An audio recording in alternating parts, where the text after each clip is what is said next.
Hi students, this is the second part of testing of internal control. In this video we will be learning the remaining topics. So the first topic to discuss here today is testing the purchase system. It is opposite to the sales system.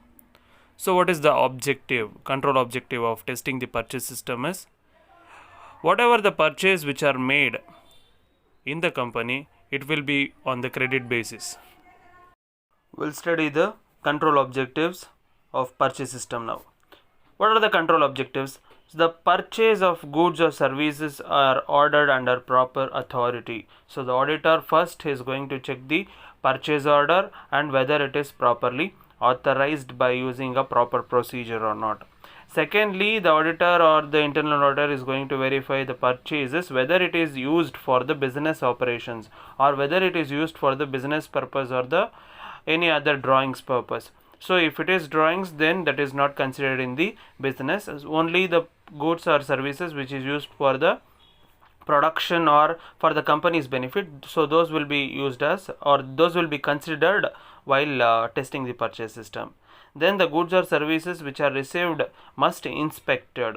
So inspection based on the quality, quantity, description, price, validity, everything has to be inspected by the person who receives those goods before which is utilized for the business purpose. So the invoices or the bills which are relating to the transaction has to be checked and approved as being it is valid before being entered as a creditor to the company, because it is a credit basis, and all the valid transactions should have a documentation. Finally it will be treated as a payable, and only those transactions has to be recorded in the accounting records. Whenever you are recording, it should come with the accuracy. So these are the control objectives of the purchase system. What are the control procedures over purchases and payables are? First one is orders. So the requisition note or the request order or the purchase order should be authorized.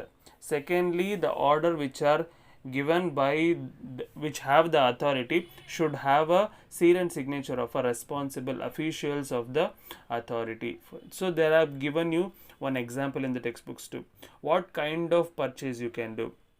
So if you are buying a machinery, if you are buying a furniture to the company, so that has to be authorized but by a appropriate level. So that is top level management, because those are all the assets of the business or the fixed assets of the business. But whenever you are purchasing raw materials, then board of directors don't have any responsibility. Only the purchase department will have the authority to do the transaction, to give the purchase order. So who have the authority? That a responsible official has to send the purchase order to the supplier. So this is the order. So all the orders should be recorded and officially documented, which should consist of the supplier's name, quantities ordered, and the price which you want, which you have seen in the checklist too. So the copies of the order has to be retained by the company. One copy has to be retained in the company and one has to be sent to the supplier for his dispatch. Then the auditor has to check the reorder levels and the quantity should be preset. What is reorder level ಅಂತಂದರೆ very simple. ನಿಮ್ಮ ಕಂಪನಿಯ raw materials ಒಂದು ಸ್ಟೇಜಿಗೆ ಬರುತ್ತೆ. So ಆ ಸ್ಟೇಜಿಗೆ ಬಂದಾಗ ನೀವೇನು ಮಾಡ್ತೀರಾ, ನಿಮ್ಮ ಸಪ್ಲೈಯರ್ಗೆ ಆರ್ಡರ್ ಕೊಡ್ತೀರಾ. ಫಾರ್ ಎಕ್ಸಾಂಪಲ್, ನಿಮ್ಮ ಗೋಡೌನಲ್ಲಿ 100 ಟನ್ಸ್ ಇದೆ.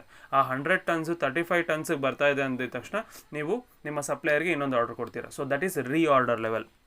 ಸೊ ಆ ರಿಆರ್ಡರ್ ಲೆವೆಲ್ನ ಕಂಪನಿನವರು ಸೆಟ್ ಮಾಡಿರಬೇಕು, and based on the reorder level and capacity. So inventory ಲೆವೆಲಲ್ಲಿ ಅದಿರುತ್ತೆ. ಸೊ ಅದನ್ನು ಚೆಕ್ ಮಾಡ್ತಾರೆ whenever they are raising an order. Secondly, receipt of goods. Once you have given the order to the supplier and he send you the goods, whenever you are receiving the goods inward has to be prepared, or goods inward books nalli ನೀವು ಅದನ್ನು record ಮಾಡ್ಕೋತೀರಾ by taking the receipt of the goods. Then the goods received note should be raised for all the goods accepted, because there will be two categories of goods which are damaged or which you will be sending to the supplier for purchase return as a purchase return. So goods received note has to be raised by the company. So those are all which are received by you, that has to be recorded in that GRN, and whatever you have not received, that has to be sent as a purchase returns. So the GRN should be checked against the purchase order, because whatever you have ordered, whether the same item has been received, so that has to be checked with respect to receipt of goods. Once you receive the goods, GRN will be prepared, and according to GRN you will be cross verifying with the order which you have generated. Thirdly, invoicing and return. So the purchase invoice should be stamped with an approval grid and given a unique serial number. The invoices should have a unique or a chronological serial number to identify, and it has to be authorized by stamping and by signing. Secondly, purchase invoices should be matched with the goods received note, that is GRN, and the company order. Whatever the order you have given and whatever the goods you have received, both should be matched. Then the invoice should be signed by the person who received the goods, that it is, I have verified all the goods and whatever I have sent as a requirement, that has been received. So by stating that, a responsible officer should sign the order. Then the invoice sequential number should be checked based on the purchase day books. Every day you will be having some purchase or incomings, so based on that you will be recording in the purchase book, and it should be sequential order. Sequential means every day or whenever you receive, it should be in a chronological order to have a sequential form. Then invoices should be properly allocated to the nominal ledger. Whenever you are allocating expenses, you should mention, or you have to allocate the resources what you have and how you are spending money for the purchases too. Finally, you will be recording all these transactions in the purchase day book, nominal ledger and the purchase ledger.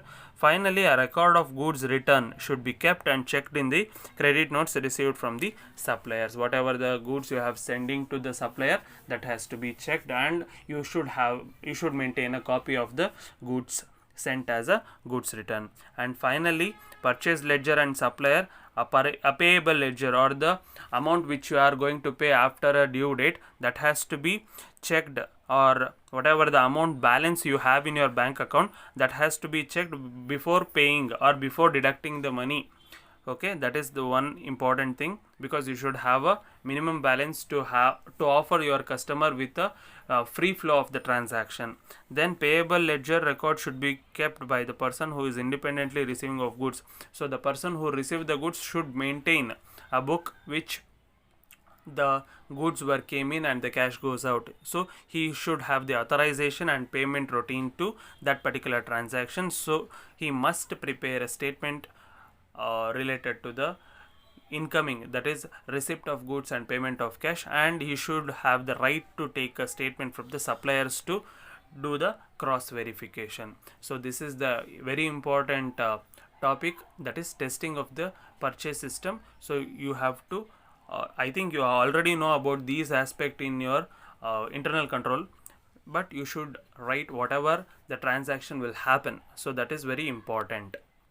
And the next topic is testing the non-current asset. What is non-current asset? Which is not a current asset, which is opposite to the current asset and fixed asset. For example, intangible assets like goodwill, trademark, patent, or the preliminary expenses like deferred revenue expenditures. So these are the expenditures are called as the assets of the company, which we are recording in the asset side of the balance sheet. So how to test the non-current asset? So the control objectives for the non-current assets are, it has to be properly or correctly recorded in the books of account, it has to be adequately secured in the company, and properly maintained. This is the foremost important objective. Whenever you have a non-current asset in your balance sheet, that has to be correctly recorded, adequately secured, and properly maintained in the company. Whenever you are going for the acquisition of those non-current assets, you should go with the favorable price possible. And whenever you are going for a disposal of those non-current assets, you should check the favorable price. And you are going to verify the authorization whenever you are going to acquire or a disposal of those non-current assets. For example, goodwill. Whenever you are upgrading or increasing the goodwill, you have to check the favorable price. Normally it will be happen in your mergers and acquisition. Whenever you are acquiring a new company, you will be valuing the goodwill of the other company, and whenever you are disposing So you will be undervaluing the goodwill of that particular company, so you will be verifying the favorable price possible, and all these transactions should be properly authorized.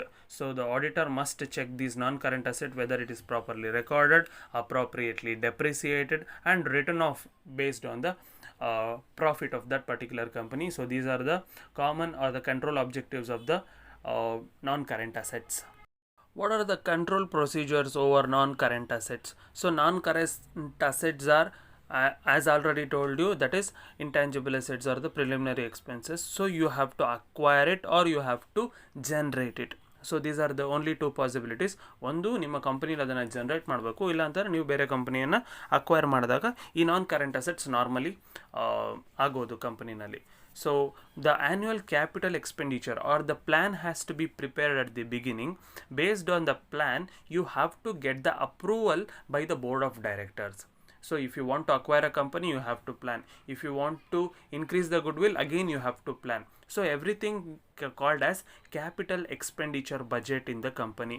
So based on that you have to plan, and those things has to be accepted by the board of directors and the shareholders in the annual general body meeting. So that has to be written in the minute book. Then the application for those authority will be raised. So they will be coming with a statement of total expenditure, what are the estimated cost, and what are the non-current assets to be replaced in the company by the new current non-current assets. Then a document will be generated that the board of directors and the shareholders is accepted to acquire a new non-current asset. Then again those transaction has to get the authorization by the board and then authorized official, the person who is in charge of non-current assets bookkeeping. Then the non-current assets has to be manufactured or constructed within the company. Those things has to be recorded properly. So normally if it is generated within the company, then you should go for the costing records of the company, how you are generating, because cost of goods sold and the profit is equal to the sales volume. But when you are fixing the sales value, you should add the value of the goodwill too for that, because that is the additional expenses or the non-current asset value of the sales price. For example, Coca-Cola advertising expenditure ಇರುತ್ತೆ, production expenditure ಇರುತ್ತೆ, but ಗುಡ್ವಿಲ್ಗೆ ಕೂಡ ನೀವು pay ಮಾಡ್ತಾ ಇದ್ದೀರಾ, ಅದು because you are paying as a asset to that company. So example ಜಾಸ್ತಿ ಹೋಗೋದಿಲ್ಲ. So the next point is a register of the non current has to be maintain. Non current ಅಸೆಟ್ಸ್ನ ರಿಜಿಸ್ಟರ್ನ ಫಸ್ಟ್ ಮೇಂಟೈನ್ ಮಾಡಬೇಕಾಗುತ್ತೆ. So in that register they will be recording all the non current assets of the company, and they will B checking the cost and the depreciation of those assets. And a physical inspection of those non-current assets has to be maintained by the, or done by the company periodically, and they have to check the books of accounts related to the non-current assets, and if any discrepancies or any misstatement or any error or a fraud is noted, then that has to be investigated. For example, goodwill that is not physically inspected, but you can go with the market value and the book value verification. So ಯಾವ್ಯಾವ ಕಡೆ physical verification ಆಗೋದಿಲ್ಲ, so you can go for the logical verification by checking the value based on the book value and the realized value. Then the asset should be properly maintained and adequately insured. Then the auditor or the internal auditor is going to check the depreciation which are charged for those non-current assets. They will be checking the depreciation rate, how the depreciation were charged, whether it is annually, how it has been assessed by the company, and if you are selling any non-current assets, what are the profit on sale of those non-current asset, whether it is loss incurred. So everything will be checked. Then the calculation of the depreciation is going to be checked for the accuracy, because you will be deducting that also through the current year's profit. So after that you will be deducting the value which is written off in the asset side also. So these points also we have discussed in the deferred revenue expenditure, how it is going to be checked, how it is going to be verified, and how it is going to be written off too. So this is the testing of the non-current assets. And the next and the final topic under testing is inventory control, which is equivalent to purchase system. So ಈ points ನೀವು ಒಂದ್ಸತಿ ಓದಿದ್ರೆ ಸಾಕು. So I will go with the sum up ಮಾಡ್ತಾ ಇದ್ದೀನಿ ಈ ಒಂದು ಪಾಯಿಂಟ್ಸ್ನ, because it is already comes under purchase system. So inventory ಅಂತಂದ್ರೇನು, that is stock. So how you are going to control the stock? So what is stock to you? It is always purchases minus sales, and which is left to you, or the raw materials plus process is equal to stock. So there are various formulas to have the internal control over inventory. So inventory records may vary considerably from client to client, but these are the common control objectives, that is authorization and purchase procedures. So ಇದನ್ನ ನೀವು common points ಅಂತ ಬೇಕಾದ್ರೂ ತಗೋಬಹುದು. So for every transaction you should have an authorization, you should have a purchase order that has to be given by the responsible officer, then the purchase procedures. You will be giving purchase order to various suppliers, and you will be getting the where you will be getting good qualitative product with the least cost. Then control over goods inwards. You will be checking the reorder levels or the inventory levels, which I am going to discuss at the end of the control objectives. So you should have the control over the goods inwards and also goods outward. Then inventory records supported by two physical inventory counts. So inventories nella ನೀವು ಎಲ್ಲಿ maintain ಮಾಡ್ತೀರಾ, that is in the godowns. So the auditor is going to go for the physical inventory counts, how many stacks are there in the godown. Then control over dispatches and goods outward.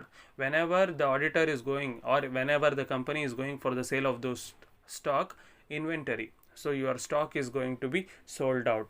So there is a proper internal check will be maintained, or the internal control system will be maintained. So there will be a control over dispatches and the goods outward, goods which is moving from the godown to the sales yard for the sales. Then the adequate steps should be taken to identify all inventories for which the provision may be required on the grounds that their net realizable value is below cost. Whenever you are valuing the stock, so stock valuation ಮಾಡಬೇಕಾದ್ರೆ you will be having two types of stock. One is overvaluation and another one is undervaluation. Whenever you are valuing the stock of your company, it should be more than the cost. So that is another objective. And last one is inventory levels. So there are three types of levels. One is maximum level of inventory, minimum level of inventory, and reorder level of inventory. Maximum level of inventory ಅಂತಂದ್ರೆ wherever your godown is full with the production, that is maximum level of inventory which you can store in your godown, which includes raw materials, semi-finished goods, and the finished goods. Next is minimum level of inventory, where you can't go for a one day production. So the materials which are there in your godown, that is not useful for one day's production, which is going to be completed within 5 or 6 hours of the production. So that is minimum level of inventory. Then the reorder level of inventory. So ನಿಮಗೆ ಒಂದು ಏನು BEP ಥರ, break even point ಥರ. So ಇಷ್ಟು goods ಇತ್ತು ಅಂತಂದರೆ ನಾವೀಗ order ಮಾಡಿದ್ರೆ ಉಳಿದಿರೋ ಗೂಡ್ಸು ನಾವೇನು ಮಾಡ್ತೀವಿ, ಸೊ ಇವತ್ತಿನ ಪ್ರೊಡಕ್ಷನ್ಗೆ ಯೂಸ್ ಆಗುತ್ತೆ, ಬಟ್ ನಾಳೆ ಅದಕ್ಕೆ ಹೊಸ ಗೂಡ್ಸ್ ಬೇಕು. ಸೊ ರಿಆರ್ಡರ್ ಲೆವೆಲ್ ಅಂತಂದರೆ ನಮ್ಮ ಹತ್ರ ಮಿನಿಮಮ್ ಇಷ್ಟಿದೆ, ಬಟ್ ಇದು ಸಾಕಾಗೋದಿಲ್ಲ. So I have to order some more to avoid the break in the production. So that is reorder level. So these are the control objectives of the testing of inventory control. You should check authorization, purchase procedure, goods inward, goods outward, sales, and also the stock maintenance in the godowns too. So how do we have a control procedure over inventory control? So we have 4 important points, that is approval and control of documents, arithmetical accuracy, control of accounts, comparison of assets to records. How to check the approval and control of documents? Very simple, it is authorization. So whenever you will be having inventories, there is a issue of the inventories. You will be having a physical document of moving of goods from one place to another place. So you can check the authorization of the purchase order, or you can check the goods which are moving from godown to the sales yard. Everything can be checked, and you have to review the goods which are damaged in the godowns, because the auditor has to check the quality of the goods also. And whenever there is a slow moving inventory, slow moving stock, then that has to be checked by the auditor. If any write-offs related to that, that has to be authorized. Then arithmetical accuracy, all the receipts and issues which have received by the company, that has to be recorded in the books of accounts, inventory records, purchase records, cash book, and GRN statement also. So the costing department or the accounts department has to allocate the direct and indirect expenses or the overhead of the values of the process, that is cost of goods sold, work in progress, and the goods which are already produced and stored in the go down. And the auditor has to verify the standard cost and actual cost standards too. Standard cost and actual cost. Standard cost is a budgeted cost, and the actual cost is the cost which is associated with the production. So you should maintain a comparison between the cost which you have planned and the cost which has taken or which is happened, which has accrued in the organization. So you have to review the costing analysis whenever you are verifying the inventories, because when you are setting up the price of each inventory or the stock, these costs are very much important. And finally, if the value of the work in progress is directly comparable with the number of units produced, you have to check periodically the actual unit produced against the work in process records. So you can calculate the production based on the time and the work in process cost. So cost production can be easily calculated whenever you are doing the inventory control management. Thirdly, control accounts. So control accounts is very simple. If you are maintaining a very good bookkeeping records of inventories, that can be maintained and integrated with the main accounting system. So whenever you are going to verify those books of accounts, you can easily find out the errors or the frauds which is involved in those transactions, and that can be investigated as per the audit laws or the liabilities, which again you have learnt in your criminal liabilities under PPA. Then comparison of the assets to records. So you have to check the inventory levels at the beginning. So you have to periodically verify the inventory levels based on the records, which is done by a responsible person. So you are going with the internal check process. Whatever the person who is done or who maintains the books of accounts, you will be checking those transaction and books of accounts to verify the inventory levels. Then you will be go for a perpetual inventory records were not keeping adequately to fulfill the inventory count. So it is simple to say it is a stock verification. Every year the company will go with the stock verification. How many stocks were the closing stock of the last year, and that will be the opening stock of this year. So opening stock plus purchases, that is production minus sales, so the closing balance. So the inventory record has to be checked adequately, maintained with the full inventory count in the go down. At least once in a year you have to verify the stock. Finally, the maximum and minimum inventory level has to be predetermined and regularly reviewed for accuracy. You have to fix what is the maximum and minimum inventory level and the reorder quantities too. So whenever you are going for a reorder level, you have to order what much or how much quantity you want to go for the maximum level of inventory. So why these comparisons are taken, so to avoid the misappropriation of the goods. So godownally misappropriation of the goods can be easily happen. You can go for theft or any damages, anything can be considered as the misappropriation of the goods only. So to avoid those things, the comparison of the asset with the records is a mandatory. And the last topic of this particular chapter is significant deficiency in internal control. So the significant deficiency or a combination of deficiency in the internal control depends upon the misstatement which has actually occurred. Misstatements means fraud which is occurred in the transaction or the books of accounts. So if you are not finding, if the books of accounts are still having any errors or a fraud, then that is deficiency in the internal control system. So how to find or what are the significant deficiency in the internal control system? Or first one, the likelihood of the deficiency leading to material misstatement. So the internal environment leads to material misstatement in the books of account. Secondly, you won't go for the suspicion or suspectability to loss or fraud of the related assets or liability. So whenever the auditor is verifying, he suspects every transaction that it has a fraud or an error. and the subjectivity and the complexity of determining estimated amounts such as fair value accounting estimates. So for each and every expenditure you will be having a budget. So the subjectivity and the complexity of those estimated budgets should match with the actual values. If it is more than the estimation itself wrong. If estimation is wrong, the plan is wrong. If the plan is wrong, the whole internal control system is wrong. Then the financial statement amount exposed to the deficiencies. So when these discrepancies were happening, so your financial statement is full of deficiencies or the misstatements. Then the volume of the activity that has occurred or could occur in the account balance or class of transaction exposed to the deficiency or deficiencies. Why deficiencies? A combination of two deficiency. So one error compensates with another error, combines that as a that leads to disadvantages of the internal control system. So the cause and frequency of those exceptions detected as a result of the deficiency in the control. So ಒಂದು ಡಿಫಿಷಿಯನ್ಸಿಯಿಂದ ಹೊರಗಡೆ ಬರೋದಕ್ಕೆ ಇನ್ನೊಂದು deficiency ಬಂತು ಅಂತಂದರೆ, okay, so that is cause and frequency of the exceptions.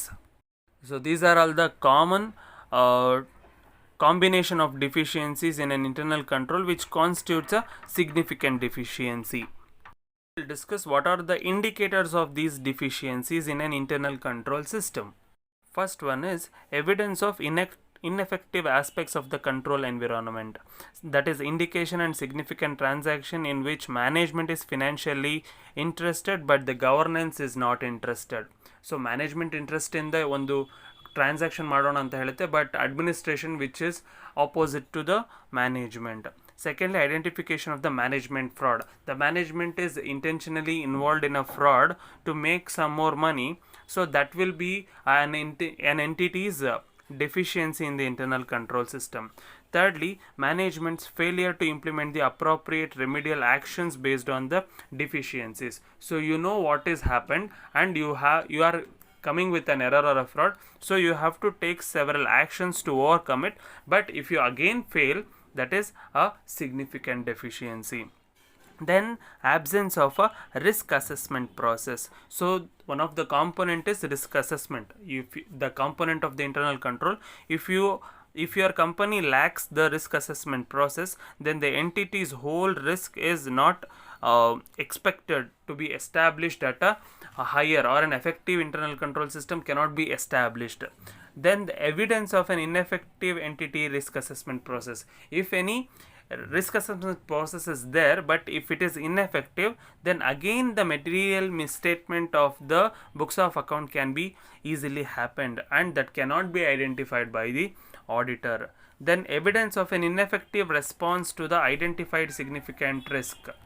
That means you have identified the risk, but there is no proper response to the risk.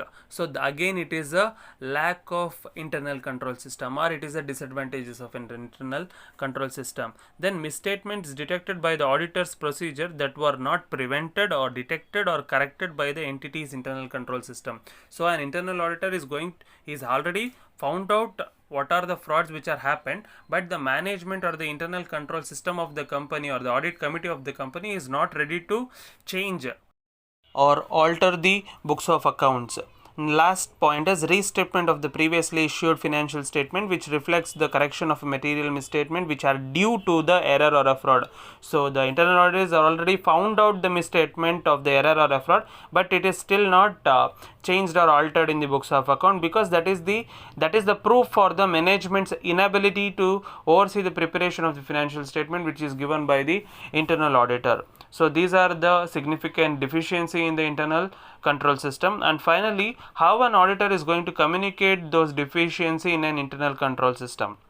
So the communicating significant deficiency, it can be in writing to those who have in charge with the governance, who reflects the importance of these matters and will assess these things to the governance in fulfilling their responsibilities. So ISA 260 is going to establish International Standards on Auditing 260 establishes the relevant consideration related to communication with those charged with the governance when all of them are involved in the managing the entity. So regardless of the timing, the written communication of the significant deficiency the auditor has to communicate orally in the first instance to management, and he has the right to give those material misstatement to those who are responsible with the governance to assist them in taking timely remedial actions to minimize the risk of the material misstatement. However, the auditor doesn't have any more responsibility in the material misstatement, because he is there to identify, not to overcome, because that is a management action, not by the auditor. So these are the internal control aspects related to the third chapter. If you have any doubts, kindly contact me. Thank you.